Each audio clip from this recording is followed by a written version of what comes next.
लैंगिक जनन के मुख्यतः लैंगिक जनन के में 4 प्रक्रिया सम्मिलित होती हैं। विशिष्ट अगुणित कोशिकाओं अर्थात युग्मकों गैमेट्स का अर्धसूत्रीय विभाजन के द्वारा निर्माण।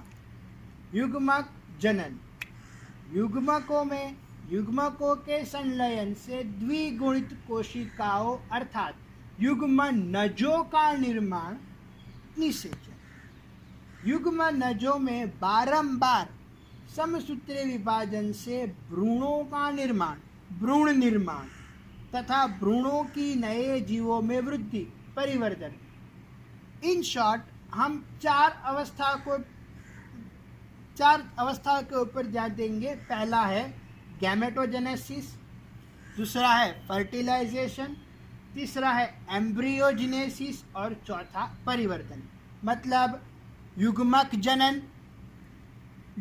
जनन के बाद निषेचन, युग्मकों का निषेचन, युग्मकों के निषेचन के बाद युग्मनज का निर्माण। युग्मनज मतलब भ्रूण। युग्मनज में बारंबार समसूत्रीय विभाजन होने से क्या होगा कि एम्ब्रियोजेनेसिस भ्रूण का निर्माण भ्रूणोद्भवन और भ्रूण की नए जीवों में वृद्धि डेवलपमेंट। प्राप्ति स्थल लैंगिक प्रजनन लगभग सभी जंतुओं में पाया जाता है। इसमें उनको भी सम्मिलित किया जाता है जो अलैंगिक रूप से प्रजनन करते हैं। कुछ प्रोटोजुआ जैसे अमीबा, युगलिना इत्यादि में लैंगिक जनन का अभाव होता है। नर तथा मादा में एवं इनके बीच में अंतर आनुवंशिक रूप से निर्धारित होता है। आनुवंशिक रूप से मतलब इनमें गुणसूत्रों की संख्या में भिन्नता होगी, जैसे कि नर में अलग गुणसूत्र होंगे और मादा में अलग संख्या के गुणसूत्र विभिन्न अलग संख्या के गुणसूत्र होंगे। लैंगिक जनन में संततियां अपने जनक से समानता प्रदर्शित करती है। प्रकार लैंगिक जनन के मुख्यतः 2 प्रकार होते हैं। एम्फीगोनी, पहला है एम्फीगोनी। इसमें 2 भिन्न भिन्न जनकों अथवा एक ही जनक के द्वारा उत्पन्न 2 युग्मकों का पूर्ण अथवा एवं स्थायी संलयन होता है। एम्फीगोनी एक बार फिर से ध्यान दीजिए। इसमें 2 भिन्न भिन्न जनकों अथवा एक ही जनक के द्वारा उत्पन्न 2 युग्मकों का पूर्ण एवं स्थायी संलयन होता है, जिससे एक मिश्रित कोशिका अर्थात युग्मनज का निर्माण होता है। यह 2 प्रकार की होती है। युग्मक संलयन, इसमें 2 पूर्ण युग्मकों के संलयन से युग्मनज का निर्माण होता है। युग्मनज का संयुग्मित केंद्रक सिनकैरियन कहलाता है। सिनकैरियन कहलाता है। संलयित युग्मकों के स्रोत के आधार पर यह 2 प्रकार का होता है। एंडोगेमी, एंडोगेमी मतलब अंतः निषेचन। अंतः युग्मकों का मतलब युग्मकों का निर्माण अंदर की ओर एक ही प्राणी में दोनों युग्मकों का निर्माण होगा। इसमें स्वनिषेचन होता है। एंडोगेमी में स्वनिषेचन होता है। एंडोगेमी इसमें स्वनिषेचन होता है, अर्थात एक ही जनक के 2 युग्मकों में संलयन होता है।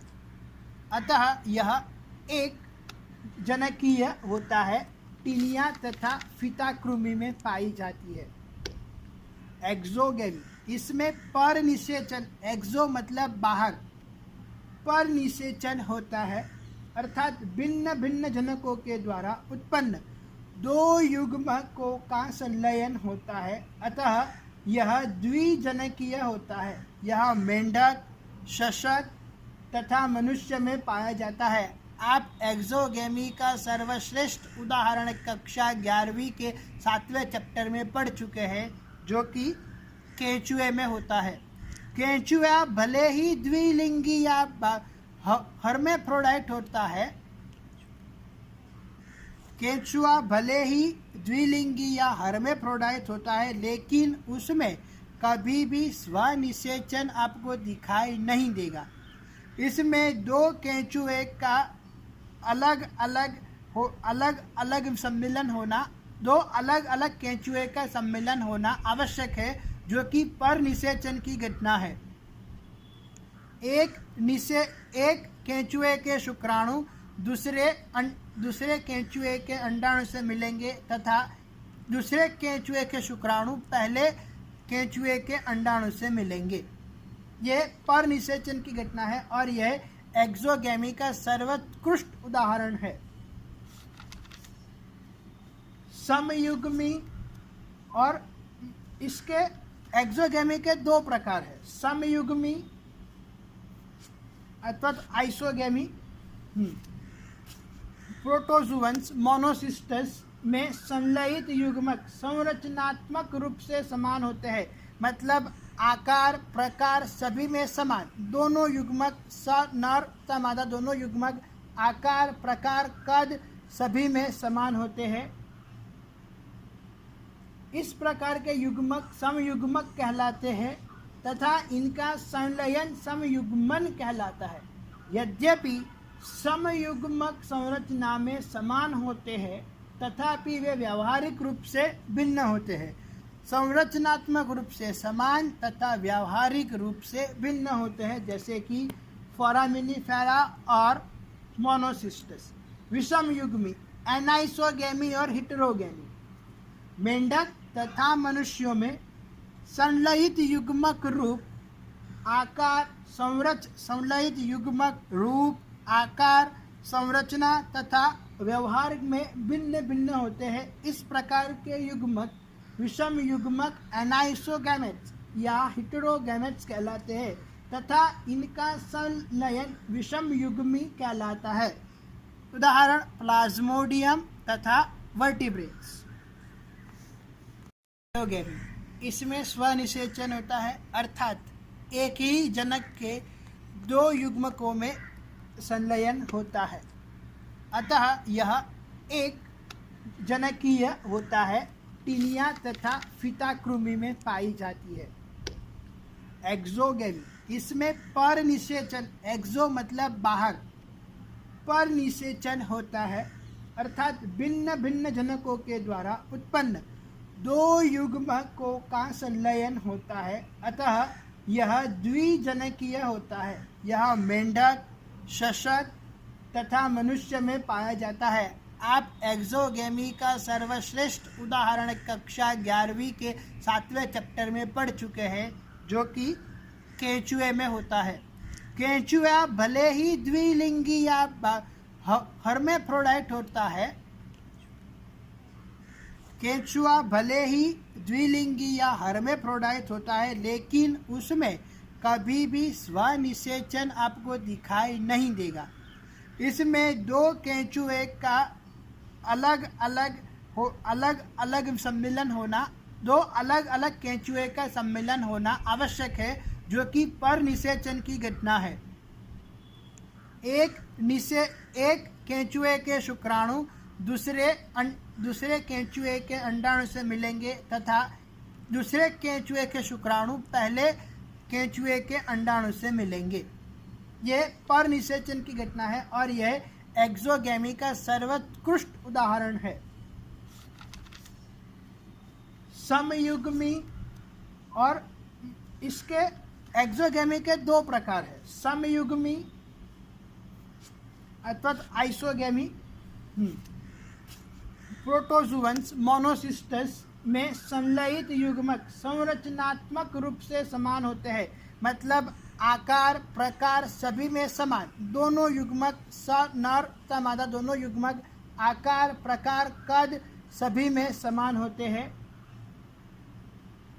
इस प्रकार के युग्मक समयुग्मक कहलाते हैं तथा इनका संलयन समयुग्मन कहलाता है। यद्यपि समयुग्मक संरचना में समान होते हैं तथापि वे व्यावहारिक रूप से भिन्न होते हैं। संरचनात्मक रूप से समान तथा व्यावहारिक रूप से भिन्न होते हैं, जैसे कि फोरामिनिफेरा और मोनोसिस्टस। विषम युग्मी एनाइसोगेमी और हिटेरोगेमी। मेंढक तथा मनुष्यों में संलयित युग्मक रूप आकार संलयित युग्मक रूप आकार संरचना तथा व्यवहार में भिन्न भिन्न होते हैं। इस प्रकार के युग्मक विषम युग्मक एनाइसोगैमेट्स या हिटेरोगैमेट्स कहलाते हैं तथा इनका संलयन विषम युग्मी कहलाता है। उदाहरण प्लाज्मोडियम तथा वर्टिब्रेट्स। अब जैसे कि हमने देखा, मैंने पिछले वीडियो में बताया कि समयुग्मक और विषम युग्मक के बीच में तफावत है। तो हम पहला जो ये आरेख में ये तीनों तफावत स्पष्ट होकर दिखाई दे रहे हैं। ये है क्लैडोफोरा के दो समयुग्मक। दोनों कोशिकाएं सभी रूप से समान हैं। दोनों कोशिकाएं सभी रूप से समान हैं। आकार, प्रकार तथा व्यवहार सभी रूप से समान है तथा इसमें एक नर है तथा मादा।